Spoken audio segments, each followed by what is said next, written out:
Tudo bem com É, você, professora? tudo jóia, e vocês? Tudo Onde ótimo. onde vocês estão? Onde que A é gente isso? está no Alto da Afonso Pena, na unidade do Hospital Evangélico, unidade de oftalmologia. Ah, tá, eu estou tentando reconhecer essas paredes aí, eu não estou reconhecendo as janelas, falei: "Nossa, será que eles estão na enfermagem?". Eu Não, aqui não, a pensando. gente aqui não é vinculado ao UFMG especificamente, não. Nós temos acadêmicos e alguns médicos de várias instituições diferentes. A gente só tem um Ah, objetivo em comum, um bacana. interesse em comum. Aham, E, joia. primeiro de tudo, agradecer a sua presença aqui hoje. Realmente é bastante importante para a gente fica muito satisfeito de ter pessoas que são, digamos, interessadas nos mesmos temas que a gente, que podem contribuir para a nossa formação. Principalmente numa sexta-feira, véspera de feriado, realmente é bastante importante para a gente que você esteja aqui. E a gente quer apresentar um pouquinho do grupo para você entender qual que é o nosso propósito aqui, o que, que a gente faz.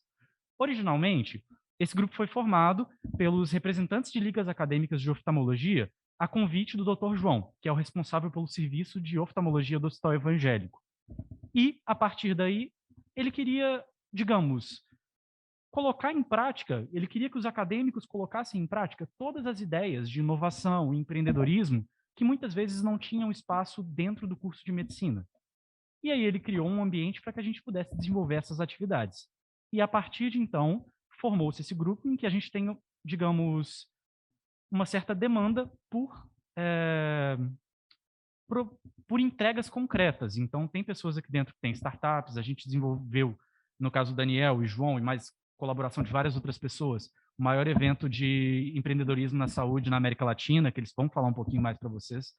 E é isso, a gente sempre busca pessoas que sejam capacitadas para poder mostrar para a gente um pouquinho mais do que a faculdade ainda não é capaz de oferecer para a gente, tá bem? Eu vou fazer uma rodada breve de apresentações aqui, cada um vai falar um pouquinho sobre quem é, qual o projeto que desenvolve aqui dentro, e depois vou passar o microfone para você se apresentar um pouquinho mais, tá bem?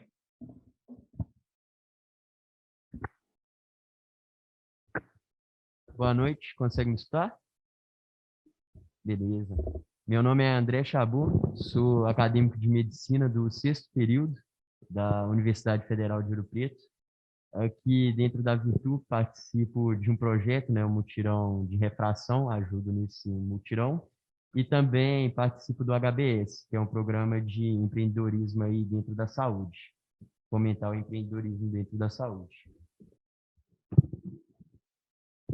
Meu nome é Alexandre, sou estudante de medicina da UniBH.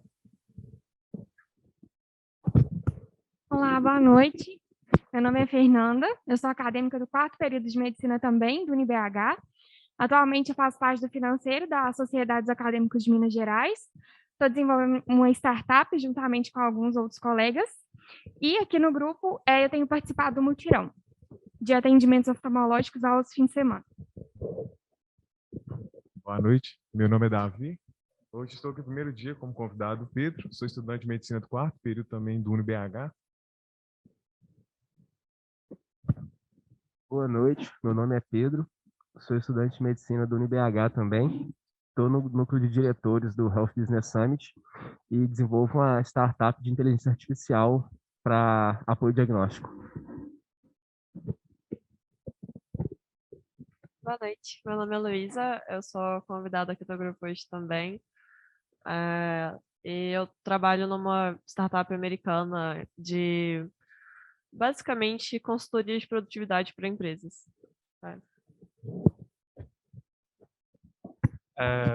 Acho que você já me conhece, a gente já teve algumas aulinhas, né? Mas meu nome é Arthur, estou no quinto período e eu aqui dentro estou como diretor de atividades do grupo, sou responsável por fazer esses eventos acontecerem, convidando algumas pessoas, sempre com a indicação dos colegas aqui. Além disso, eu tenho feito a organização e a coordenação de alguns acadêmicos, como a Fernanda, o Alê e o André, para promover atendimento oftalmológico no SUS, para tentar reduzir a fila que foi formada durante o período de pandemia. Boa noite, eu sou o Matheus, estou no 10º período e eu tenho uma startup de alocação de médicos e CRM automatizada.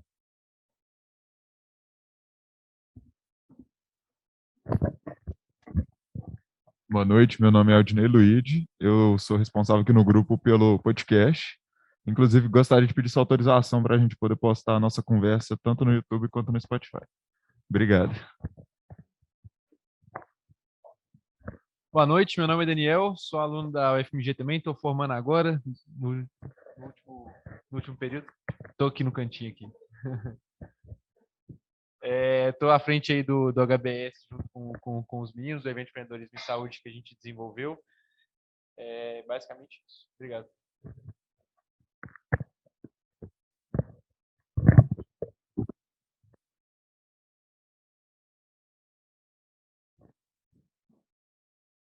Está online aí também, Breno, quer se apresentar também? Sabia se faltava mais alguém. Mas, pessoal, boa noite, Carla. Meu nome é Breno Brandão, eu sou estudante de Medicina da Faculdade de Ciências Médicas e, junto com o pessoal aí, eu sou diretor comercial do HBS e, além disso, eu estou desenvolvendo uma plataforma de benefício do ecossistema fitness voltado para estudantes. Meu nome é Vitor, eu estou aqui no cantinho, eu sou convidado hoje, estou no 10º período do curso de Medicina, vou estar participando hoje também.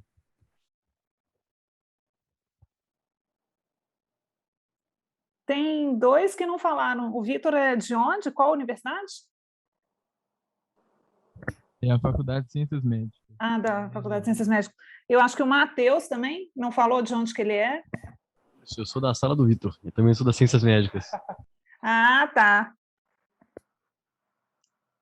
É porque eu fui anotando aqui, só para eu ter uma noção. Então, esses são bem diversificados, isso é ótimo, gosto. Bom, um prazer estar aqui também. Eu tenho vários anos de magistério, mas já vai fazer quase 20 anos, né? Então, na UFMG, mas a gente sempre fica com um receio, né? Quando vê uma audiência nova, eu sou daquele tipo que quando vou pegar uma turma nova, eu até fico meio com medo. E eu gostei muito do Arthur, assim, logo que a gente começou, eu estou gostando muito da turma dele, e quando ele me convidou, eu fiquei até pensando, né, que empreendedorismo, né, eu sou uma pessoa que eu não sou empreendedora de jeito nenhum, assim, eu sempre sonhei ser professora e fiz um caminho muito linear. Quer dizer, se você olhar de dentro, então talvez a gente começando assim, olhar de fora, você talvez pense que o caminho foi muito linear, da universidade, mestrado, graduação, mestrado, doutorado, concurso, universidade, fim de carreira, né, que é o que eu estou hoje, depois que eu virei professora titular. Então, não tem mais para onde ir, né, vamos dizer assim. Mas, na verdade, eu acho que o que nos une, talvez, aqui, seja um pouco de inquietação, uma vontade de não parar e de não fazer e de fazer sempre coisas diferentes, né? Na verdade, eu dou aula na Faculdade de Medicina, mas eu fiz Ciências Econômicas, eu me graduei pela UFMG, entrei no ano de 91 na universidade e me formei no início de 1995, né? Então meu último ano foi 94, e logo em seguida eu já fui fazer meu mestrado na área de demografia, que são os estudos de população. E quando você entra para essa área de população, você precisa escolher um caminho, né? Logo você fala assim, são os eventos vitais que você tem que estudar, ou você vai estudar mortalidade, ou você vai estudar fecundidade, ou você vai estudar as migrações. E eu sempre gostei, quer dizer, eu não sabia nem, mas eu já tinha essa intuição na graduação, que eu não ficaria na economia, eu não gostava de mercado financeiro. Apesar de eu ter sido bolsista, né, eu tinha uma bolsa que eu tinha que manter um rendimento, eu estudava muito, mas eu gostava de macroeconomia, microeconomia, fiz as disciplinas de economia monetária, mas eu gostava mesmo das disciplinas da área mais de cunho social, gostava também de estatística, e me via fazendo coisas ligadas ao desenvolvimento, vamos dizer assim, o desenvolvimento humano, o desenvolvimento social, mas não imaginava muito bem o que era. E quando eu fui para a demografia, eu vi que o que me encantava mesmo era a saúde, a mortalidade, né? Estudar os estudos de mortalidade, e ninguém se encanta com mortalidade, você vai se encantar com o que faz as pessoas ficarem vivas. Você vai justamente se encantar pelo que não faz pelo que faz as pessoas sobreviverem. né, que é o controle das doenças. E foi isso que eu sempre gostei de fazer. E eu estava até pensando um pouco na minha aula de declaração de óbito e tal, e em 1995 eu já estava estudando declaração de óbito. Como é que você faz a classificação da causa básica e tal, porque é isso que consta nas declarações de óbito, né? Então, eu fiz minha tese de mestrado nessa área, terminei em 97.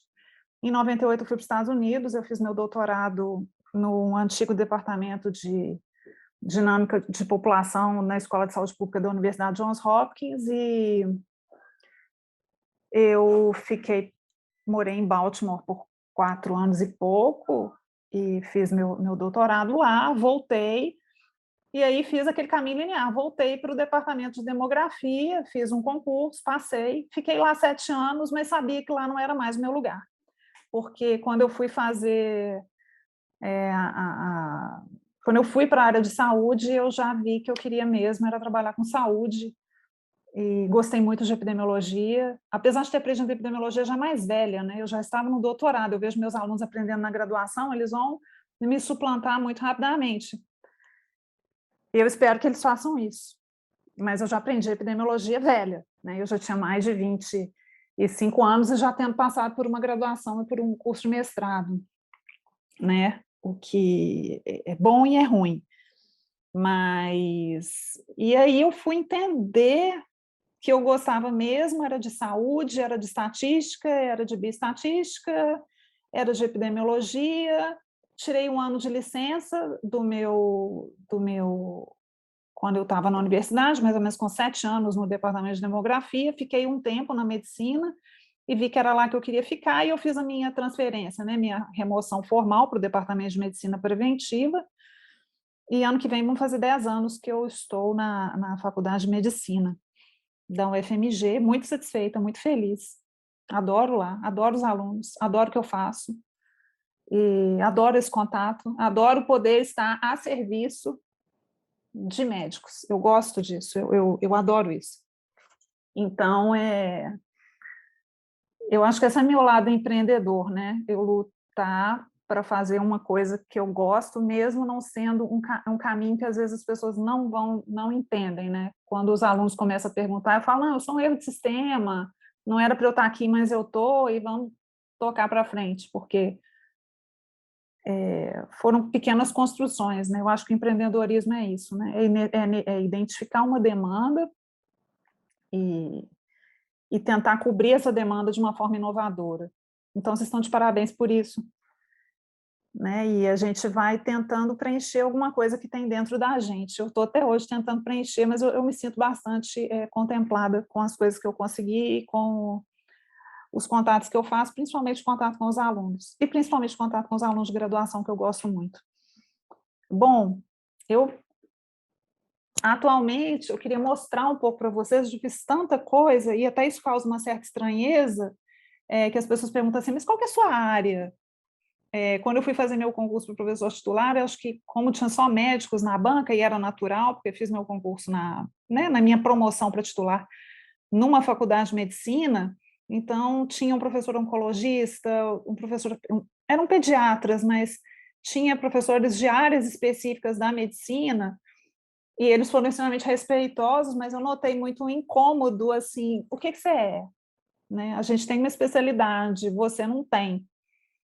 E não tem mesmo, né? A minha especialidade é pegar o seu problema e abrir o seu problema. Eu gosto de saber qual é o seu problema. E tentar entender o seu problema à luz das ferramentas que eu tenho. Tem alguém aqui que mexe com machine learning, né? Então, é isso. Eu não sou da área de machine learning, eu nem ouso, porque eu acho dificílimo. E é muito legal. Mas não é a minha área, mas eu sei, eu acho que a gente tem essa coisa assim, de ver aquele problema e tentar aplicar técnicas àquele problema. Então, eu quero aplicar a melhor técnica epidemiológica àquele problema, o melhor método epidemiológico para aquele problema que você tem, né? E eu acho que é isso que eu tentei explicar, quer dizer, existem algumas pessoas que estão na faculdade de medicina para que a faculdade de medicina ande um pouco melhor, né? Então, eu não sou fundamental, mas eu talvez consiga prover umas bases da medicina baseada em evidência, né? E então é por isso que a gente tenta fazer várias coisas diferentes. Eu estou envolvida atualmente com um projeto que é um projeto sobre custos na América Latina, custos em saúde na América Latina. Esse projeto, eu trabalho com pesquisadores da América Latina, da Universidade Johns Hopkins, também tem o apoio do Banco Interamericano de Desenvolvimento. A gente tem conseguido fazer algumas coisas, a gente já se encontra de 15 em 15 dias há mais ou menos um ano e pouco, e um dos resultados desse projeto foi isso que eu apresentei no Congresso da International Health Economics Association, que tem a ver com o que o Arthur falou, que é vamos entender o que vai acontecer com nossa demanda e os nossos gastos em saúde em virtude da pandemia, porque esse era um projeto de projeções para os próximos 50 anos. E as nossas bases, nossa linha de base é 2018. E, portanto, sentiu-se a necessidade de pensar um pouco se esse efeito da pandemia, se ele é permanente ou se ele não é, e se ele vai mudar, de que forma ele vai mudar. Tá certo? Para vocês que são da área de oftalmo, os procedimentos oftalmológicos certamente estão sendo impactados e a gente precisa entender como que eles vão ser impactados, tá certo? Não sei se eu compartilho, se vocês compartilham a minha tela, a minha apresentação, como que é melhor, porque eu não sei fazer muito. Se você preferir, pode compartilhar você mesma por aí. Tá bom, tá, consigo, pode deixar. Beleza.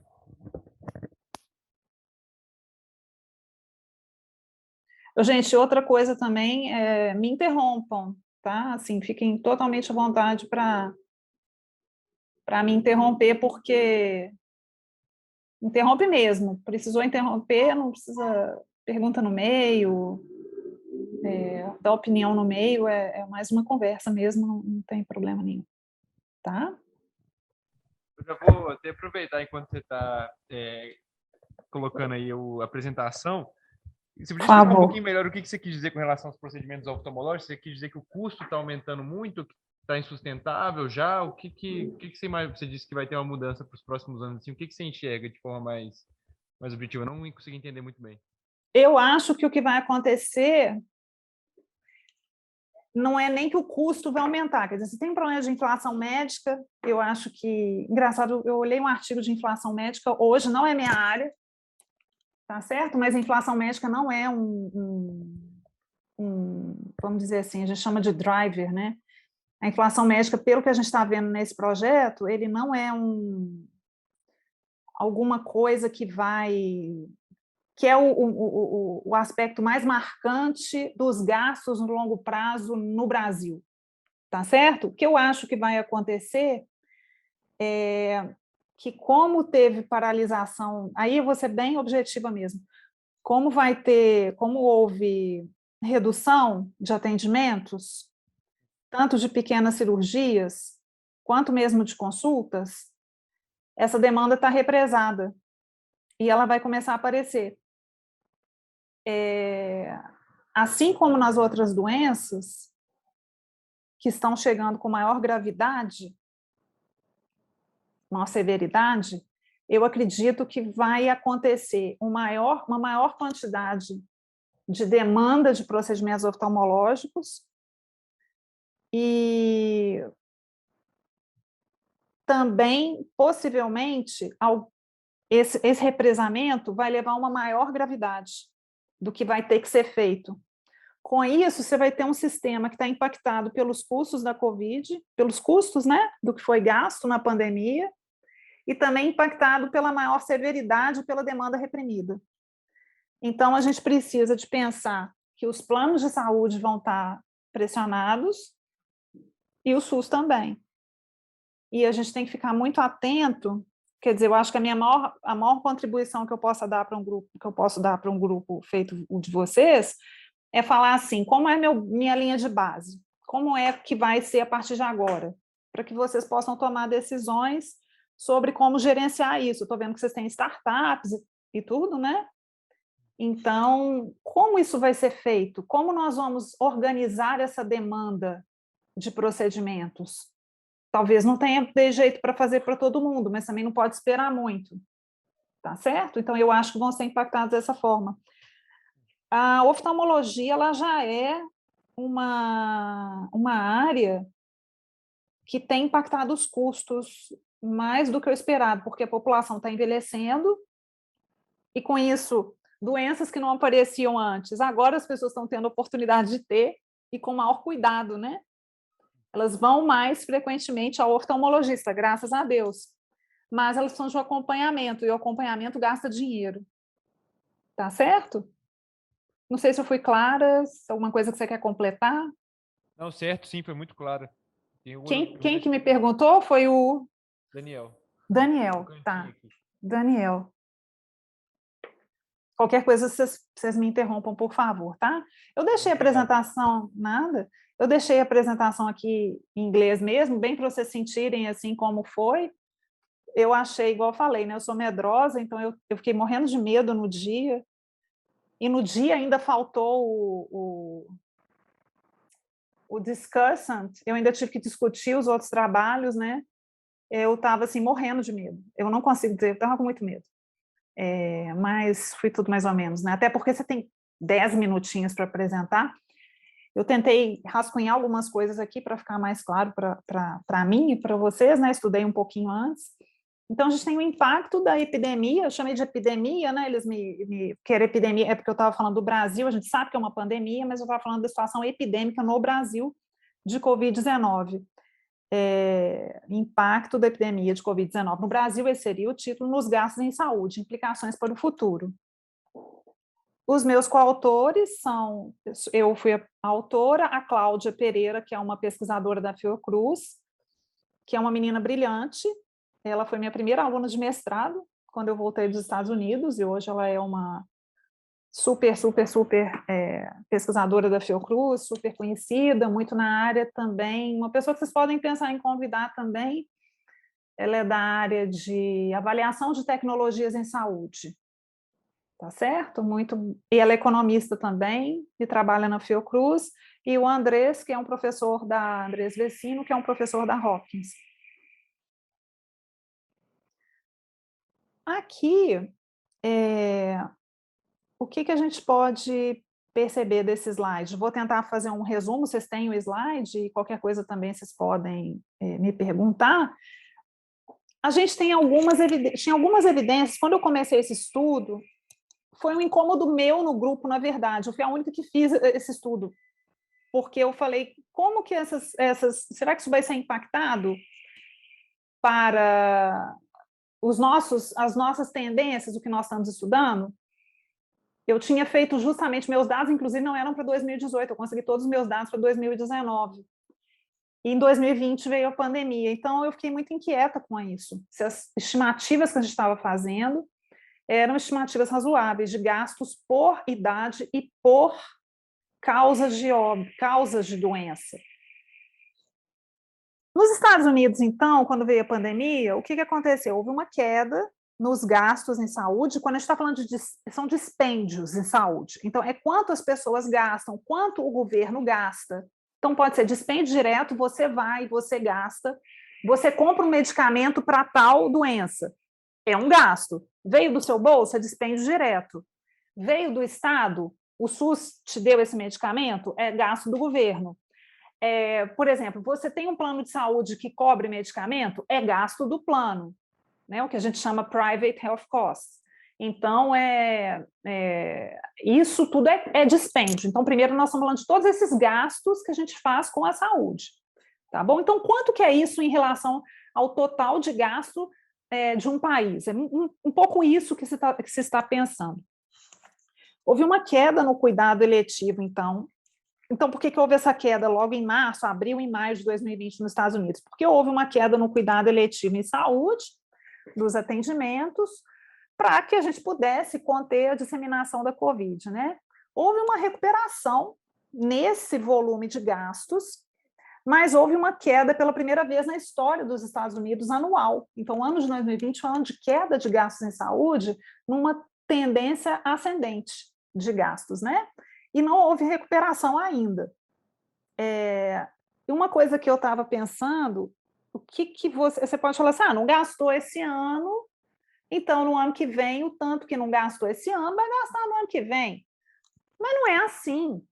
Eu ia falar que saúde não é sapato, saúde não é chocolate, saúde não é anel. Saúde é uma coisa que, se você deixa de gastar no momento certo, podem acontecer coisas inesperadas.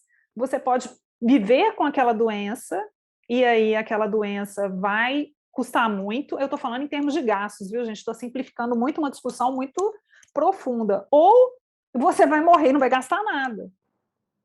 Tá certo? Então, não é trivial. Esse postergar um gasto com saúde, postergar, vocês sabem disso, eu não sou médica e sei disso, vocês sabem disso melhor do que eu, né? Não é trivial.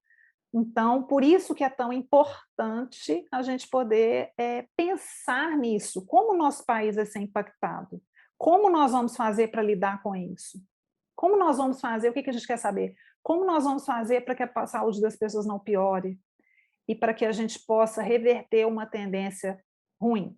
Tá? Então, eu queria saber se isso estava acontecendo no Brasil. A evidência é muito esparsa, se está tendo queda de procedimento no volume, nos gastos. Quando eu comecei a fazer o estudo, não tinha nada. Usei dados do SUS. Então, eu só peguei os dados que estão disponíveis na internet, no DataSUS, e então não peguei dados, por exemplo, de dispêndio direto das famílias, até porque eu não teria tão desagregado, e não peguei dados de planos de saúde. Mas consegui, então, fazer para o Sistema Único de Saúde, o que é gasto pelo governo, então são gastos do governo, para gastos ambulatoriais e separar por ambulatorial e hospitalar, que é o outpatient, que é o ambulatório, né? E o inpatient, que é o hospitalar. Tá certo?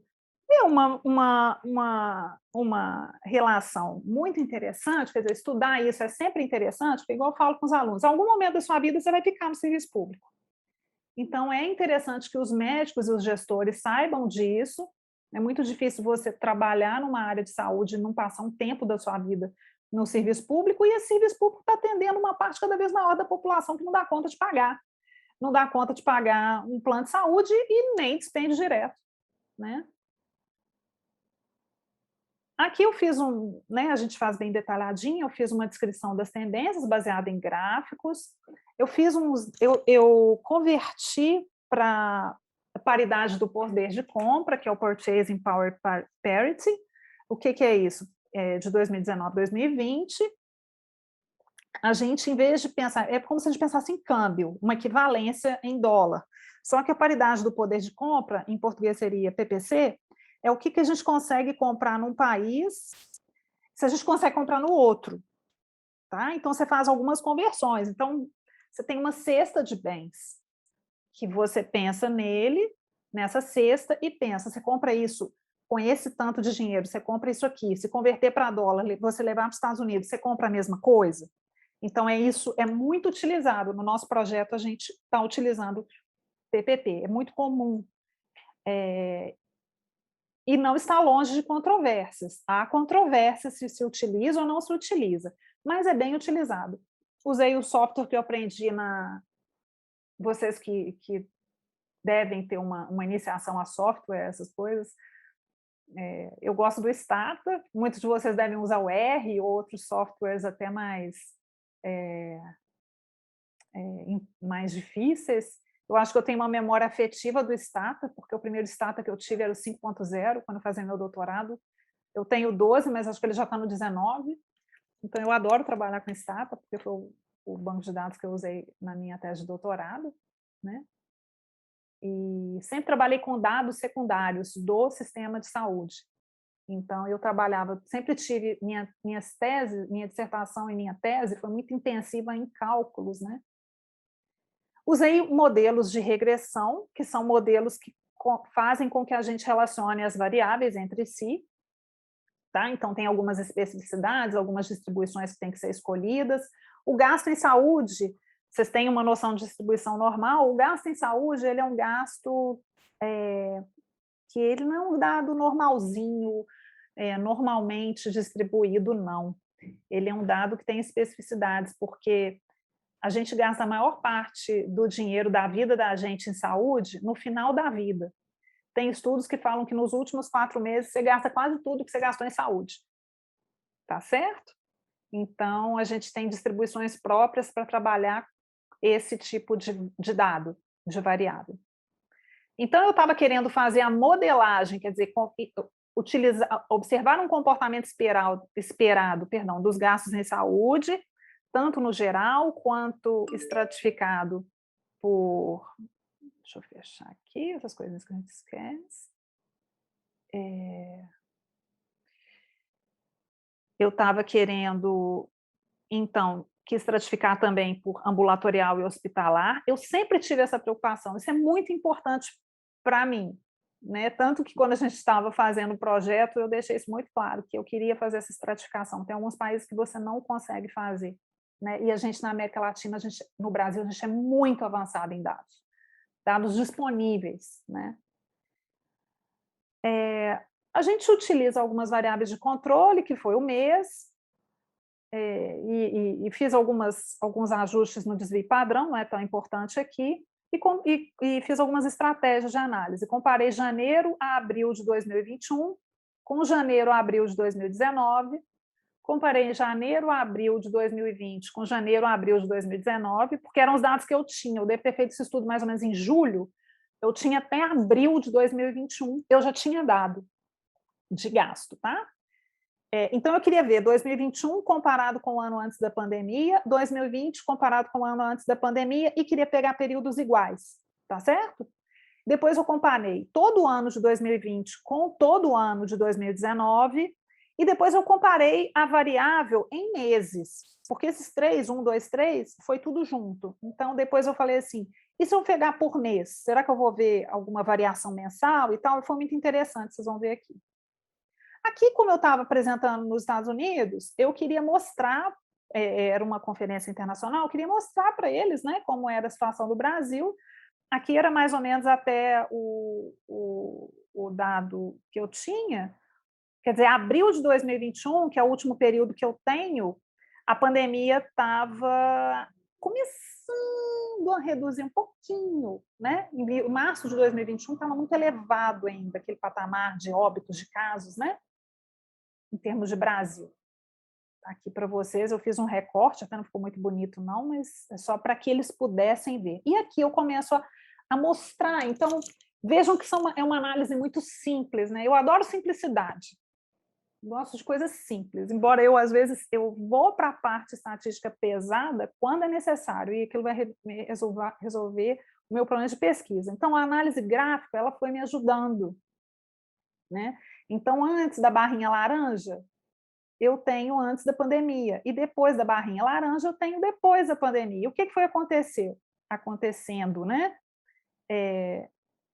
Isso aqui para o total de gastos no Brasil, e eu passei tudo para...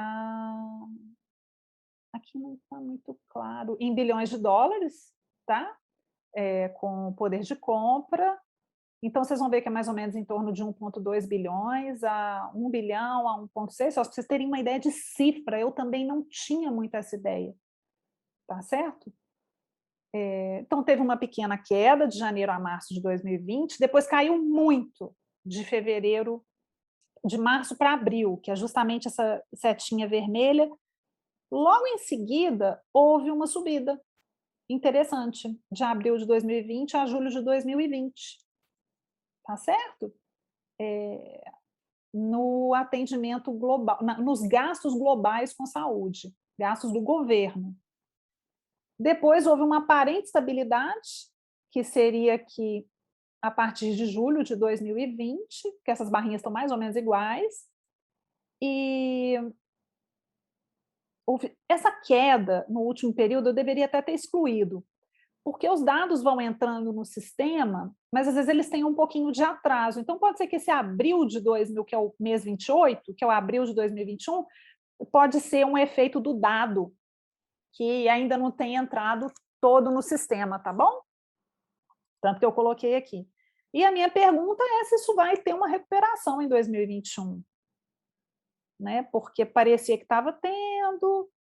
Aqui a gente já pega, né, um pedacinho de 2021, ainda não está claro, não. E teve essa queda aqui que eu atribuo mais à questão do dado. Aqui, o ambulatorial, a nossa UBS, tá? Nossa unidade básica, nosso ambulatório, nosso posto de saúde. Como é que foi isso? Uma queda muito acentuada. Essa queda parece que foi mais pronunciada de março até... Eu não sei lidar muito bem com essas coisinhas, então eu fico tentando ver e não enxergo. Ai, que bobagem que eu fiz aqui. Pitch visible. Não, fiz bobagem.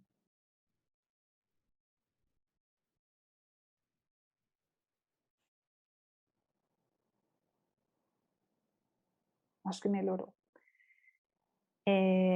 Houve uma queda mais pronunciada, de março até abril de 2020. Quando a gente está falando do ambulatório. E depois houve uma subida. Tá? O que eu chamei, né, de sustentado aumento de abril de 2020 a novembro de 2020. E parou, inclusive com um pequeno declínio novamente, que talvez a gente possa atribuir àquela piora, né, da Covid no final do ano. E também, quando você vai analisar dados de ambulatório, de volumes de entrada, você vai ver o seguinte: as pessoas não vão ao médico em novembro, dezembro, janeiro. Né? Elas vão depois do carnaval. Então, é em março que a coisa aumenta. Então, você tem também uma questão sazonal. Eu tentei controlar por isso, viu, gente, nos meus modelos. A sazonalidade, ela existe. Tá? Tem uma queda em julho, tem uma queda em janeiro, fevereiro e março. É normal. Tá bom? Também não houve uma recuperação. E parece que ainda tem uma queda assim, no volume de gasto, né? Em relação aos gastos ambulatoriais. Aqui, o que a gente vê? Hospitalar. O hospitalar é mais discreto, porque quem tem que ir para o hospital vai para o hospital. Normalmente, se você for pensar na doença, o hospitalar é o mais severo, é uma necessidade justificada mesmo. Talvez no ambulatório você possa esperar uns dias, dia consulta. O hospitalar tem casos que tem que ir mesmo. Então, essa queda teve uma queda pequena de março a abril, comparado com os outros. E depois houve uma subida importante, porque quando você tem cirurgia marcada, ou você tem alguma coisa marcada, não dá para ficar esperando, senão a pessoa pode vir a morrer.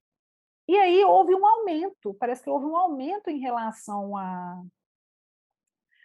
níveis mais altos em 2020, comparados com 2021, tá certo? A partir do mês de julho. E aí você começa a pensar, será que isso é porque as pessoas demoraram? Será que elas foram e a situação ficou mais grave, precisou de mais procedimentos e por isso gastou mais? Por quê? Né? E depois aqui, como eu disse, teve uma queda, depois teve uma subida, e aqui eu acho que realmente é um problema de dados, mundo real. Então, aquela é a análise mensal, apesar de eu ter colocado que era a quarta, eu fiz ela primeiro, tá? Isso aqui é a comparação de 2019 e 2020 dos anos completos. Como um todo, o que a gente vê? Na figura 4, um decréscimo no gasto total de health expenditures, né, que é o gasto em saúde, e no gasto ambulatorial, mas houve um aumento, já tinha visto lá atrás, como um todo, houve um aumento dos gastos hospitalares. Aqui a gente compara só os 4 primeiros meses, 4 primeiros meses, 2019, 2020, 2021, para tentar manter a comparabilidade. Então, a gente vê que houve um decréscimo no gasto ambulatorial de 2019 a 2021, comparado com 2021. Houve um decréscimo nos gastos hospitalares de 2019 a 2020, nesses 4 primeiros meses que eu consegui comparar, e um aumento, tá errado, viu, gente? Esse aqui tá errado. É o outpatient, houve uma queda. O inpatient, ele ficou bem estável. E o total, ele teve uma queda e depois ele começou com uma pequena recuperação, tá bom? E aí você começa, vamos pensar o seguinte, na categoria de estudos, eu não estou fazendo um estudo de causalidade, eu estou fazendo um estudo ecológico, que é aquele estudo agregado, os que estão mais adiantados na epidemiologia já sabem o que é isso, mas eu começo a pensar o que pode ter acontecido, né? Aqui são meus modelos de regressão, que quem tiver mais curiosidade, eu posso depois passar até os resultados e tal, que eu fui controlando por coisas que poderiam me atrapalhar. Por exemplo, a sazonalidade foi um problema, eu controlava por ela. Se fez separado para ambulatorial e hospitalar. E quais são os principais resultados? Primeiro, eu tenho esse slide que eu mostro para vocês, e vou passar direto para os principais resultados, que eu quero deixar vocês perguntarem depois, e depois qualquer coisa vocês vão. Os modelos de regressão indicaram que não houve efeito nos gastos em saúde por causa da pandemia. Em geral, não foi afetado. Isso aqui é uma análise um pouco mais refinada do que a anterior que eu fiz, que era uma análise gráfica. Tá certo? Isso aqui eu estou fazendo um modelo que eu acho que é adequado, estou controlando por erros aleatórios. Então, eu acho que não tem. No caso, em geral, os gastos em saúde não foi afetado. Agora eu falo geral, gastos gerais é ambulatoriais mais hospitalares, ok? Gastos ambulatoriais, vamos olhar só para eles, houve um decréscimo em todos os modelos que eu estudei. Tá? Fiz 3 modelos diferentes, mesmo controlando por todos os erros aleatórios e tal. Então, de fato, a pandemia gerou um decréscimo no uso, no atendimento ambulatorial. No caso do gasto hospitalar, houve um decréscimo, houve uma evidência de decréscimo do gasto hospitalar para o ano de 2020. Mas eu não estou muito certa disso ainda. Ou se esse gasto hospitalar ficou estável. Foi só no modelo, eu fiz 3 modelos. Tá?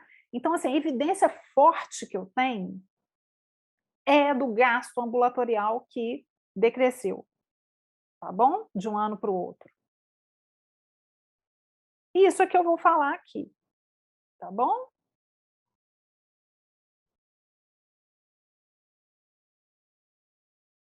Vou repetindo aqui.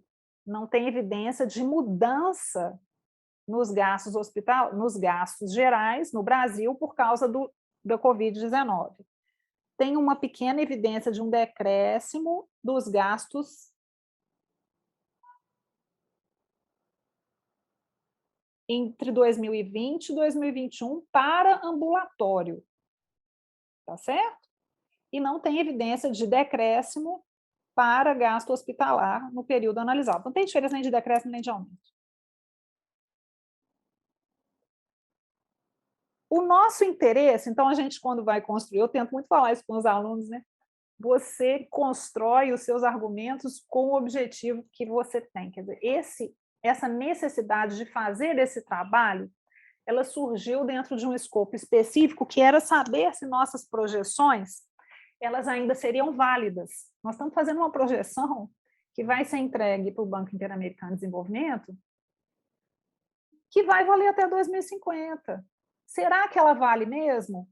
Pelo que está aqui, vai valer. Porque gente é gente. Né? E graças a Deus, as pessoas estão aí, as pessoas precisam de tratamento, e os gastos vão continuar. Então, esse gasto deve se recuperar e a gente deve retomar. Mas a gente não pode perder de vista que por 1 ano, 2 anos, a gente vai ter uma demanda represada, que é o que a gente vê naquelas setinhas, o gasto vai ser maior e a gente vai ter que lidar com orçamentos restritos. Tá certo? Tanto por parte das pessoas, quanto por parte dos financiadores, que são... Você paga o plano de saúde um tanto, mas aquele plano de saúde tem que devolver. Será que ele vai dar conta? Será que ele vai querer perder um pouco do lucro? Será que ele está preparado para isso? Como é que está a carteira desse plano de saúde? Né? Eu dei aula no curso de Ciências Atuariais muitos anos, então, como é que são essas carteiras? Eles estão preparados? Porque quando você vai e faz um seguro, um plano, essa pessoa tem uma expectativa que você gaste tanto, dependendo das suas pré-condições, né, da sua situação de saúde no momento que você contratou aquele plano. Isso vai mudar muito? Você ficou com sequela da Covid? Tá certo? Então, é isso. Falei demais, né, gente? Acabou. Nada, Falei pode muito. continuar falando. Tá ótimo, professora. Não, gente, vocês têm que falar. Não, mas que isso, muito bom mesmo. É legal a gente ter essa perspectiva, assim, são coisas que a gente acaba observando e às vezes numa conversa a gente tem ideia de que é o que está acontecendo, mas ter um estudo de fato por trás mostrando e atestando essa mudança é bastante interessante. E é uma coisa que a gente até observa aqui na prática, né? Esse projeto dos atendimentos oftalmológicos tem como objetivo reduzir uma fila que foi criada principalmente durante o período de pandemia, né? Então, é uma coisa que a gente já está observando um certo desdobramento agora. E que essas consultas que a gente faz, por exemplo, são só na parte de refração. Então, são na entrada do sistema. E cada uma dessas consultas vão abrindo para outras subespecialidades. Então, faz bastante sentido. E aqui dentro a gente já consegue ver os efeitos disso. Ontem mesmo eu fui na minha dermatologista e ela, que foi minha aluna, foi minha orientanda, foi minha co-orientanda também lá com a Flávia Bittencourt, lá na UFMG. E ela já falou assim que a grande preocupação dela hoje, né, idade, né, passando creme para a idade. Aí ela falou assim, eu já vou te passar creme manipulado, porque eu passo e as pessoas não têm como comprar porque eles encareceram e as pessoas estão sem dinheiro. Então, a grande preocupação dela, engraçado que eu notei essa preocupação dela, viabilizar que as pessoas tenham esses medicamentos, né? Outra coisa também, que tenho uma aluna na UERJ, que é da área, aí já é dermato também. Eu trabalho muito com o pessoal da dermato, trabalha com dermatite atópica, e a mesma coisa, ela falou, eu tenho os kitzinhos, porque os tratamentos de dermatite atópica, os atendimentos podem ser feitos pelo sistema único, mas os medicamentos não têm praticamente nenhum de dermatite atópica. Então, essa é a realidade. Então, se você for pensar, como é que essa pessoa vai tirar do orçamento dela o dinheiro para o remédio? Né? Mas falem, gente, por favor, eu quero saber o que vocês acharam, se serve para alguma coisa, e se vocês têm ideias. Que eu achei incrível a sua apresentação, do ponto de vista estatístico, que me chamou muita atenção. Eu gosto dessa área. E eu fiquei com uma dúvida. Eu tenho, na verdade, várias perguntas, eu vou fazer uma de cada vez. Primeiro, os dados que você pegou, eles são nacionais e tal, você pegou eles do Ministério da Saúde? Como é que funciona isso? Você DataSUS. Eu quero fazer uma pesquisa. Esses são os mais... DataSUS. Se você tiver mais interesse, depois eu até te mostro direitinho, não sei quanto que você tem de familiaridade, mas você entra no DataSUS. O meu único contato com coisa de SUS assim foi a plataforma Tabnet, que a gente tinha aula de preventiva lá, e aí a gente tinha só um basicão assim, sabe? É o basicão. Isso aí que eu te mostrei é o basicão. Por quê? Porque eu tenho esse basicão, eu entro no Tabnet, eu acho que aí eu peguei os dados dos sistemas de informações, foi o ambulatoriais? Espera aí. Foram os gastos, entrei nos sistemas de informações ambulatoriais e peguei as quantidades aprovadas, os valores aprovados. Porque você tem a guia, é da guia, que vem da própria guia, né? De internação ou a guia do ambulatório, para ser paga, que é apresentada e ser paga. Então, eu peguei as guias aprovadas que foram efetivamente gastas.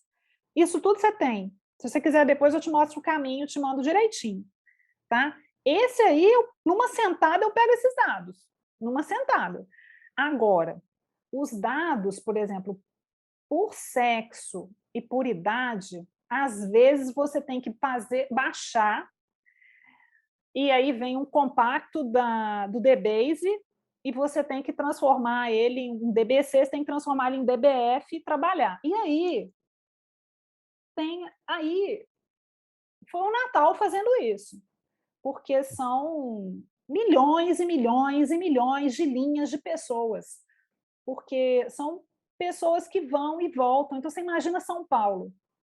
O estado de São Paulo é particionado em 13 arquivos.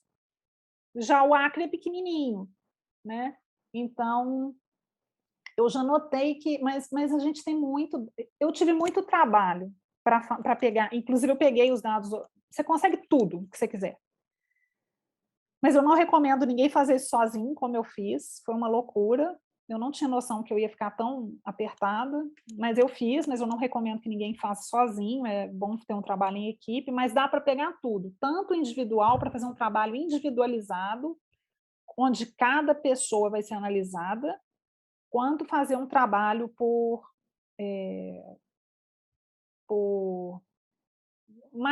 menos agregado, como eu fiz, né?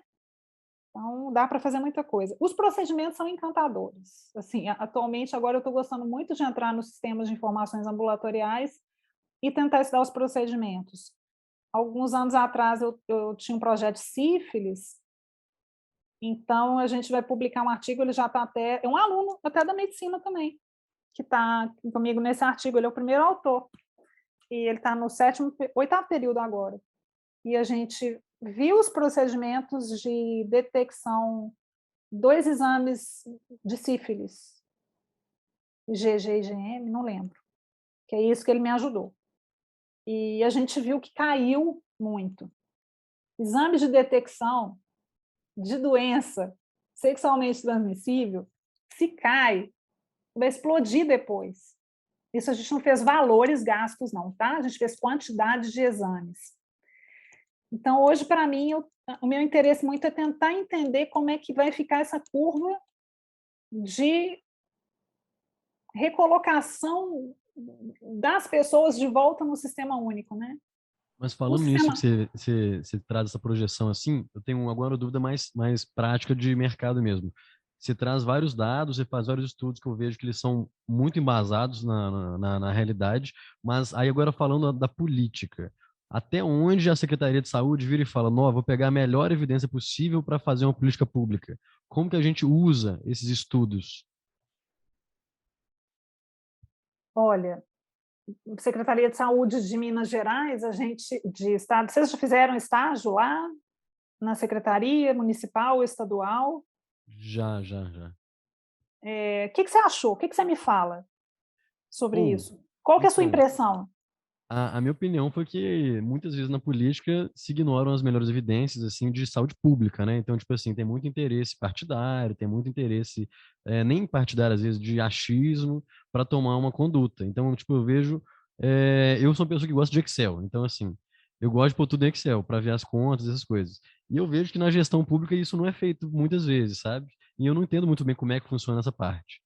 Aí minha pergunta é mais nesse lado mesmo. Se a gente tem um estudo de questão estatística, de custos, como que isso é aplicado na projeção futura da realidade da sociedade? Eu acho que tem que ter uma equipe para isso, uma equipe responsável. Você fez na Secretaria Estadual, Municipal, na Eu Vigilância? tive contato na Secretaria Municipal, mas foi na região interior de Minas Gerais. Na região de capital, assim, eu tive menos contato. É mais pela FELUMA, pelas parcerias da FELUMA. Uhum. Porque o que acontece? Você não tem... Aí você entra em outra seara. Você gosta de Excel, mas você é capaz de abrir uma planilha de Excel, entender o que está lá, né? A gente, muitas vezes, os funcionários, eles não têm essa capacitação. E às vezes tem até uma capacitação formal, mas eles não conseguem compreender. Essa equipe deveria existir tá certo? Ao nível de município, se na Secretaria Municipal de Belo Horizonte tem as equipes, tem a gerência de tecnologia, não sei exatamente o nome, mas a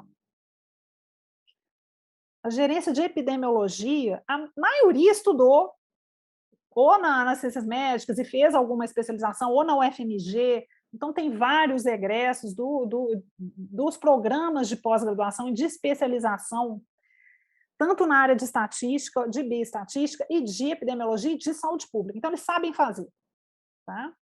O problema é que são poucas pessoas. E toda hora você começa a trabalhar num evento. E você para tudo para trabalhar no outro. A vigilância é uma correria. Então, você desloca a sua equipe da dengue para o sarampo, porque tem um surto não sei onde. Então, tem muito isso. A falta de capacitação, às vezes, das pessoas não conseguem, de ser mais difícil que as pessoas consigam realmente fazer e aprender, você precisa de funcionário capacitado. E a outra coisa é a questão epidemiológica mesmo. Não dá tempo de fazer adequadamente, mas tem que ser do jeito que você fez. E eu acho que a melhor forma é o seguinte, é você chegar e falar assim, eu fiz isso e eu estou vendo tal coisa. Você vai e chega no seu gerente, no gestor, no responsável, e fala para ele, porque ele vai te ouvir. Se for uma pessoa responsável e você tem uma habilidade específica, mesmo que você seja um médico do PSF, né, da equipe de saúde da família, você está lá, toda hora entra um paciente, eu falo que assim, a melhor base de dados do médico, o médico sabe o que está acontecendo. Entra um, entra outro, entra outro, entra outro. O que você está tendo? Para mim, aquilo é um experimento de Bernoulli. Você está tendo uma binomial ali, que você está vendo o que está acontecendo. É a sua base de dados. Você fala assim, isso está sendo recorrente. Você começa a montar uma planilha, você chega para o seu gestor e fala, para o gerente e fala, olha, tem alguma coisa errada. Vamos conversar com mais alguém? Eu acho que hoje você tem que ser, do ponto de vista prático, você tem que ser meio entrão. Eu sou uma pessoa que falo pouco, mas, assim, e gosto de ser discreta, não gosto que fiquem falando meu nome. Mas quando eu acho que tem uma coisa errada no meu departamento, eu gosto muito do meu chefe de departamento, eu vou atrás dele e falo, não falo que eu te falei não, mas tem um trem errado aqui. Entendi. Você tem que ir atrás. Se você sabe que tem, não se omita. Não se omita, vai, porque você é uma pessoa capacitada e as pessoas vão te escutar. Mas aqui tem outro ponto também que eu fiquei curioso com a sua apresentação, que é o seguinte. Você trouxe aqui esses dados mostrando que a gente teve ou a estabilidade ou a redução dos custos. Só que o que a gente via na mídia até então era que teve um decreto de situação de emergência por vários políticos que levou à compra de vários respiradores, oxigênio, estrutura em todos os estados. Isso dava a impressão, e além disso teve a contratação de mais equipes, mais plantonistas, deu aquele caos no Covid. Aí isso dava a impressão de que aumentou muito os custos e, de fato, várias reportagens mostravam o aumento como é que chama, o orçamento para essa questão da saúde de emergência. Esses gastos, eles foram considerados na pesquisa? Como é que você fez isso? Não, é importantíssima a sua pergunta, importantíssima. Aqui são gastos assistenciais, tá certo? Então, assim, aqui são gastos de assistência. Se, por exemplo, eu queria saber, já teve alguns trabalhos assim também, quantidade de respirador, UTI COVID pediátrica, UTI não sei o quê, porque teve esses estudos também. Isso você vai ver em outra base de dados, que é o QNES, tá certo? Eu estou falando do custo com os indivíduos que demandaram o serviço. Então, são custos assistenciais. Aqui não tem, porque isso que você está me falando, na verdade, do ponto de vista contábil, é um investimento. Né? Não é que é um investimento... O investimento tem que ter. Investimento na parte fixa, no produto fixo, né? Mas isso que eu estou falando aqui não é isso. Então, isso eu não sei. Eu não estudei. O que eu estou te falando é o custo da assistência. Mas a assistência, no sentido de aumento de plantonistas, ela está englobada aqui nesse estudo. Indiretamente, talvez, porque Acho que Porque no está hospitalar, englobado né? indiretamente, não, e também no ambulatorial, porque a guia ela vai refletir o tanto que você está pagando do valor do procedimento, se for um procedimento, se for um exame, se for um teste, se for uma TC, entendeu? Uma tomografia, uma radiografia, está lá aquele valor e também o valor que você paga para o médico. Então, cada procedimento tem o seu valor. Ah, entendi. Então você faz uma mensuração indireta por meio das guias de É autorização. quanto que eu estou pagando para aquele paciente entendi. que entrou, tá Entendi, certo? Então, é nesse sentido que ele é assistencial, tá bom? Show. Então, Beleza, isso obrigado. outro que você falou, eu não tenho como te responder, porque esse é outra, vamos dizer assim, outra rubrica, tá Uhum. certo? Aí seria outro banco de dados, tipo assim. Seria, você tem que... Seria Aí descentralizado, eu acho, né? seria um banco de dados do gasto federal em saúde. O gasto, na verdade, você tem que ir para o gasto federal, o gasto do governo em saúde. Não é muito difícil, não, mas é um trabalhinho. Você tem que ir para o gasto do governo e depois, se você somar esses gastos do governo, a ideia, teoricamente, você pegar esse gasto do governo, que você vai achar lá na transparência pública e tal, vai estar embutido esse gasto que eu estou te falando aqui. O gasto de lá vai ser maior, entendeu? Entendi. Porque esse gasto está lá dentro. Tá bom? Beleza, brigadão. Nada. As ordens.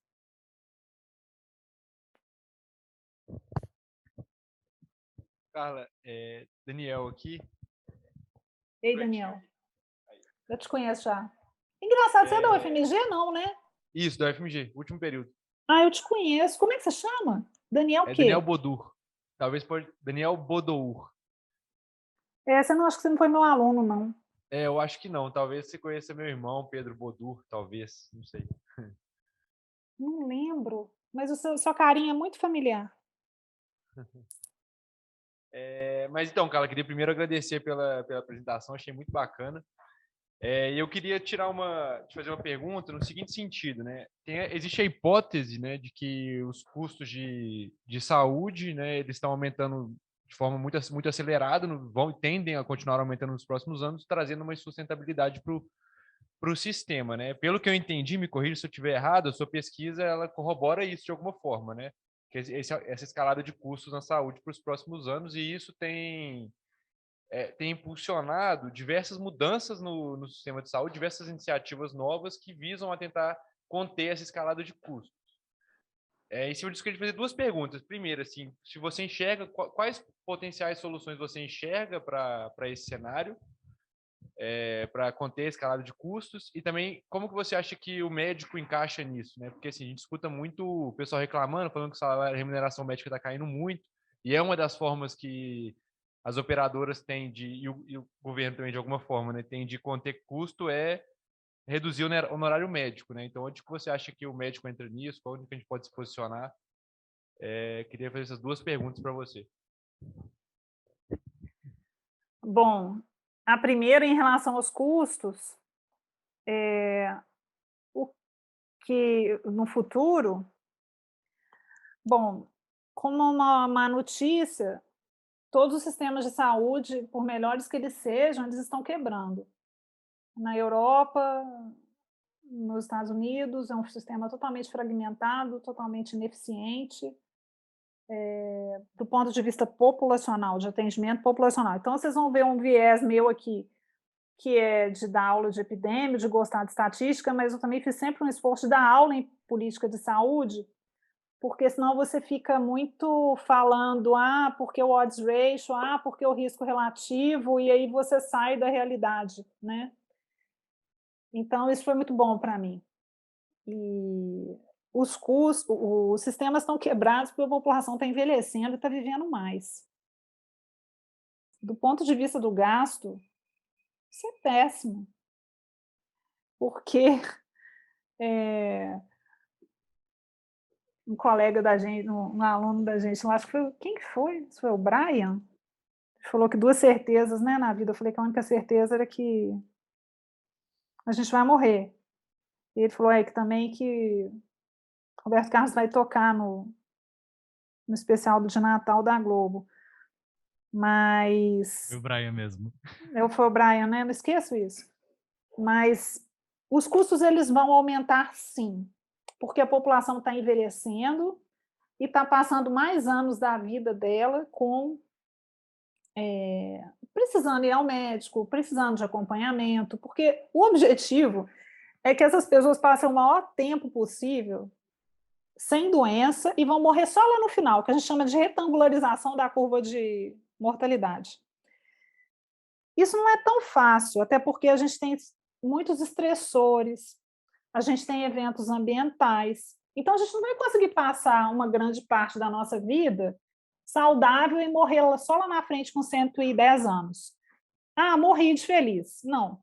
A gente vai ter alguns problemas, vai ter os transtornos mentais, hoje está demais, né? Vai ter problemas de estômago, vai ter câncer, vai tratar, vai voltar à vida tranquila e laboral, graças a Deus. Mas, então, esse ganho da transição, que a gente chama da transição epidemiológica, ele vem com o custo. Aliado a isso, a fecundidade está caindo, então não tem ninguém para nos sustentar. Então, em termos de gasto, está tudo muito terrível, assim, o gasto só vai aumentar. Então, está ruim, a notícia ruim primeiro. A notícia boa é que a gente já sabe um monte de coisa que a gente pode fazer que tem a ver com a promoção, a prevenção, e para que a gente possa ter uma vida saudável por mais tempo. Quando eu falo isso, é claro, tem as mudanças dos hábitos alimentares, as mudanças de comportamento, tem as prevenções primordiais, que são os anúncios, tudo bem, isso é muito importante. Mas eu também estou falando daquela cirurgia que tem que ser feita naquela hora e tem que ter o cirurgião lá, tá certo? Então, assim, eu me lembro até que alguns anos atrás, com outro aluno, a gente escreveu um artigo que chamava Cirurgia também é saúde pública. Então, você tem que ter atendimento adequado e no tempo certo. Uma cirurgia de ombro que não faz na hora, que posterga e tal, a pessoa vai ficar mal. Depois, talvez, tenha que fazer outra. Então, assim, é tentar entender quais são as reais necessidades, atender o mais rapidamente possível. Então, diagnósticos precoces e precisos vão evitar que você gaste mais. Eu acho que a gente tem condição para isso no mundo, né? No Brasil, no mundo, tem muita pesquisa e tal. Então, essa é a forma da gente tentar não gastar tanto quanto eu estou falando. Como é que vai gastar mais? Vai gastar.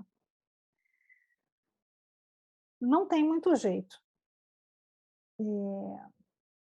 Então, seria romper um pouquinho essa lógica do custo extraordinário, tentando que a gente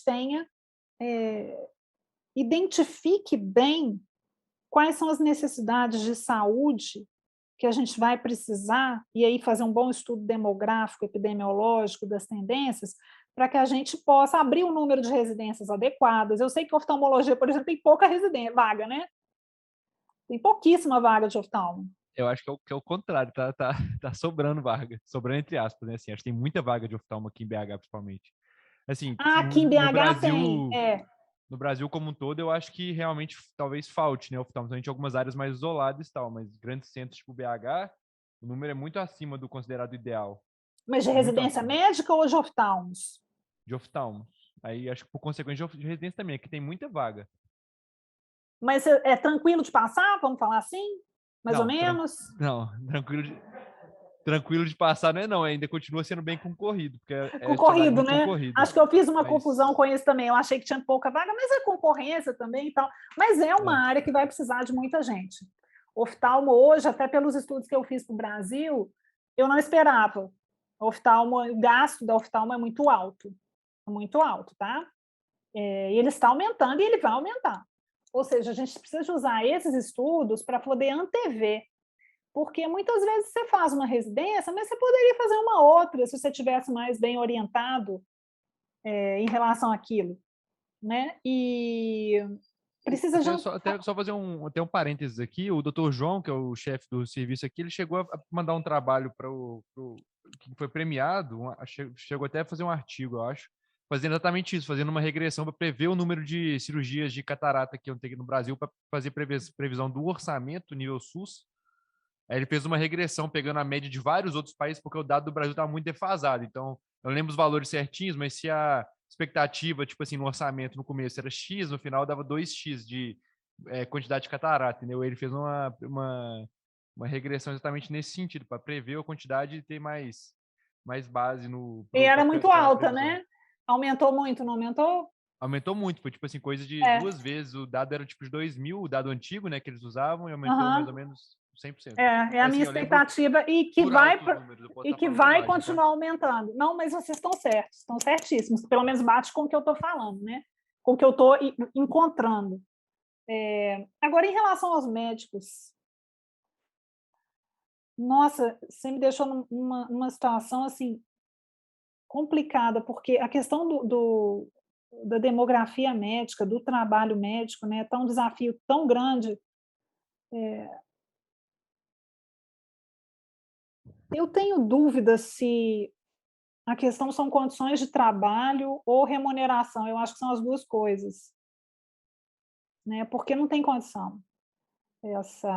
O tanto que vocês trabalham, eu acho, né? Essa é uma opinião minha.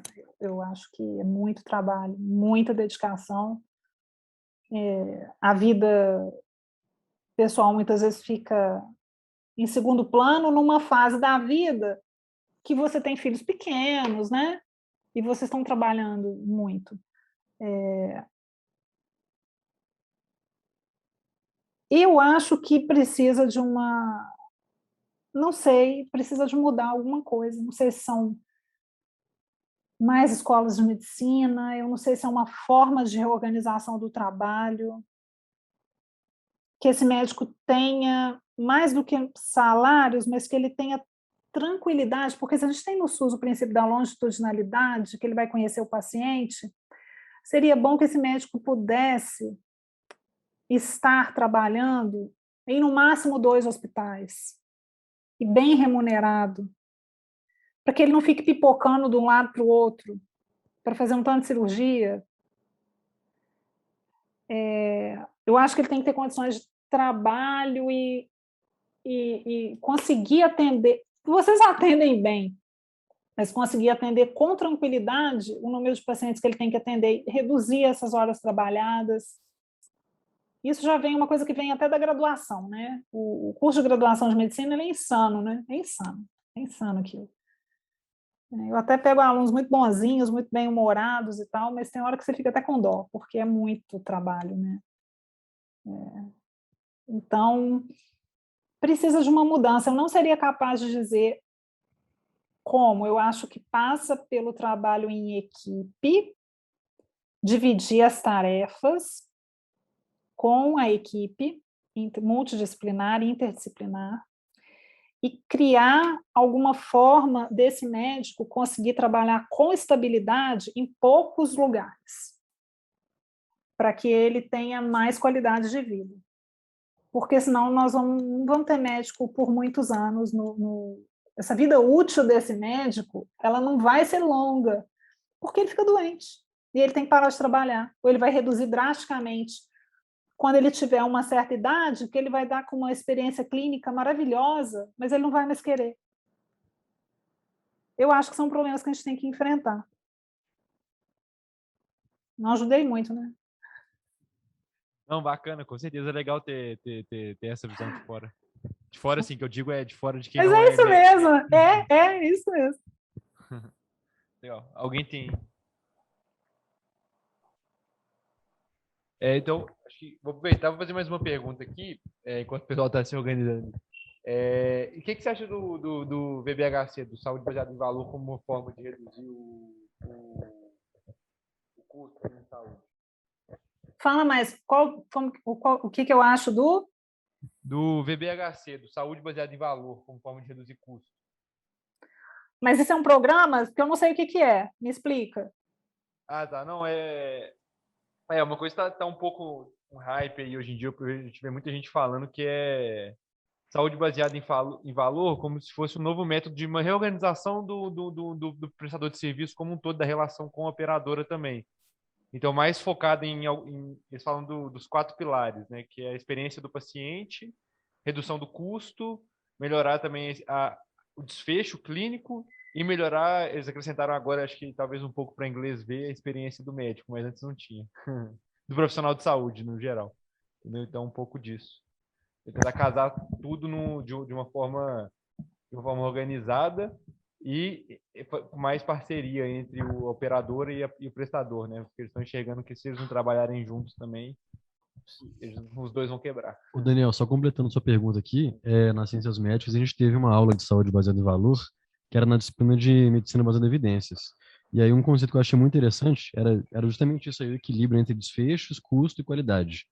E aí, no pilar custo, ele trazia que a Organização Mundial de Saúde estava começando a discutir quais os limites que seria aceitável para gastar com cada cidadão de um sistema de saúde. Aí eu lembro que nessa aula eles citaram, a Carla vai saber detalhar mais disso, que alguns sistemas eles têm limite, tipo assim, sei lá, acho que no NHS podia gastar até 33 mil libras por ano com habitante, algo assim. E aí eles faziam esse equilíbrio. Conta pra gente mais, Carla, o que você acha disso? Tá? Eu estava até lembrando que eu fui no médico e perguntei para ele assim, doutor, eu voltei com menos de 30 dias, falei, doutor, você não recebe essa consulta? Porque eu tenho Unimed. Aí ele falou, não, fica tranquilo. Eu não queria marcar, mas ele ia viajar. Aí ele falou, não, fica tranquilo, eu posso até ter 15 consultas extras por ano. Né? Aí, né, que eu iria fora dos 40 dias, mais ou menos. Né? Eu achei até bom. Eu tenho uma opinião, assim, bem forte a respeito de gastos com saúde, mas eu vou primeiro acompanhar um pouco essa ideia do valor e tal. Eu gosto dessas novidades, mas eu realmente não conhecia. É necessário que haja um controle do gasto, para que a gente não tenha gastos desnecessários, para que a gente tenha uma priorização de quem realmente precisa, do que pode esperar, do que não pode, tá certo? Algumas exceções, porque às vezes uma pessoa vai precisar de um tratamento que vai deixar ela ótima, ela vai ficar laboralmente, vai viver muitos anos bem, mas às vezes é um procedimento mais caro, então o plano de saúde precisaria autorizar. Como uma ideia, se tudo desse certo, eu acho bacana, eu acho importante. Mas aí agora é a minha opinião, tá? Saúde não é lucro. Saúde não é para dar lucro. Não foi feito para dar lucro. A saúde, ela gera o que a gente chama de externalidade. Gastar com saúde não vai dar lucro. E uma externalidade negativa. Todos nós estamos numa sociedade e essa sociedade quer ver o quê? Essa sociedade quer ver as pessoas bem cuidadas. Para tanto, nós temos que fazer um compromisso social, um compromisso ético e que todos nos corresponsabilizamos pelo pagamento dessa saúde.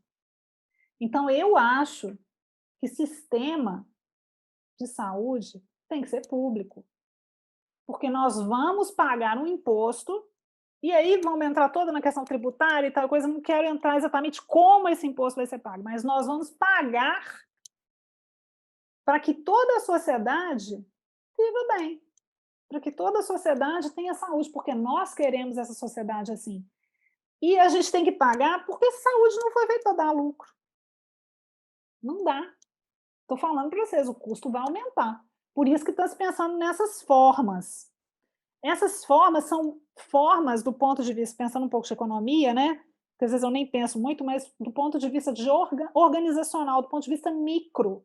Como organizar essas internamente isso, mas quem tem que pagar somos nós, pagando esse imposto, pagando esses tributos, para que sejam bem usados, para que o Estado organize isso, porque ninguém quer pagar.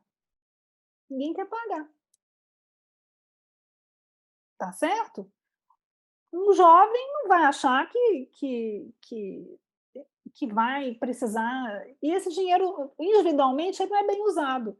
Você vai falar para um jovem de 20 anos, olha, guarda dinheiro porque você pode ter câncer, você pode ter AVC, você pode ficar debilitado, você pode não andar mais. Você não vai falar isso para uma pessoa, a gente não pensa dessa forma. Então, saúde tem que ser pública. Como é o caso do NHS.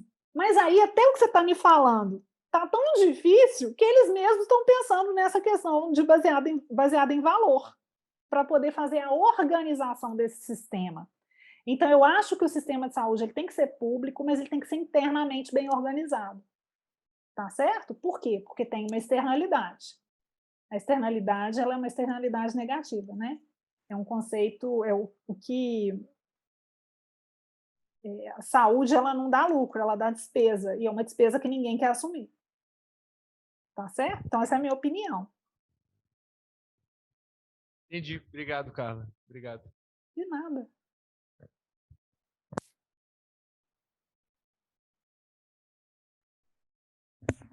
Professor, eu acho também para poder te liberar, né, uma sexta-feira à noite, acho que a gente já encerrou com as dúvidas por hoje, mas agradecer mais uma vez sua participação, brilhante, Gente, eu que realmente. agradeço. E é isso, portas abertas para ti, se quiser acompanhar alguma outra reunião em algum outro momento. Oh, legal demais. Eu que agradeço, né, a lembrança, sempre bom estar com vocês, adoro aluno. Depois peguem meu e-mail, estava aí no finalzinho da apresentação, qualquer dúvida pode entrar em contato, conversar. Hoje mesmo eu recebi um e-mail tão simpático de uma aluna minha da Epidêmio, aí ela falou assim, professor, eu lembrei de você 2 vezes essa semana. E é legal, a gente vai criando esses laços e vai vendo vocês, né? Hoje eu já tenho os meus alunos que são os residentes e lembram da gente, e é muito bom, muito bonita essa área suas da oftalmo, né? E muito, muito trabalhosa também, porque tem muita física aí envolvida, né? Não é trivial, não. Bastante matemática, então é uma área bem bacana, vocês estão de parabéns. Obrigada, Arthur, pelo convite, viu? A gente não se conheceu muito, mas a gente teve uma empatia, né? Eu acho que deu certo, professor. Graças a Deus. É isso, muito obrigado mais uma vez. Obrigada a vocês, viu, Boa gente? noite para ti. Um prazer. Boa noite, gente. Beijos. Até a próxima.